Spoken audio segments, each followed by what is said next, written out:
আসসালামু আলাইকুম ভিউয়ার্স, সকলে কেমন আছেন? আশা করি সবাই ভালো আছেন। আজকে আমরা কুটুমবাড়ি রিসোর্টে আছি। এই রিসোর্টটি রাস্তার পাশেই, যাওয়ার পথে আমাদের চোখে পড়লো। আমিনুল ভাই বলল চলো এখান থেকে ঘুরে আসি, এটার ভিতরে অনেক সুন্দর সুন্দর জায়গা আছে। প্রথমেই আমাদের চোখে পড়লো কিছু কচ্ছপ পানির মধ্যে, সাথে মাছও আছে। আমরা কচ্ছপগুলোকে দেখতে লাগলাম। দেখেন আমিনুল ভাই উন্দিয়ে রেখে দেখতেছে। কচ্ছপগুলো দেখতে অনেক সুন্দর। এই দেখেন কচ্ছপগুলো।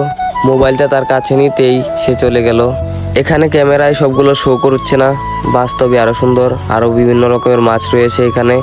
এইভাবে দেখিয়ে কোনো মজা নেই। এবার আপনাদেরকে পানির ভিতরের অংশ দেখানো হবে। এই যে এটা হচ্ছে পানির ভিতরের অংশ। ওয়াও, অনেক সুন্দর। এই যে এইখানে একটা মাছ রয়েছে, টাইগার মাছ না জানি কি মাছ। পানির ভিতরের অংশটা কিন্তু অনেক সুন্দর। এই জায়গায় আরো অনেক সুন্দর মাছ রয়েছে।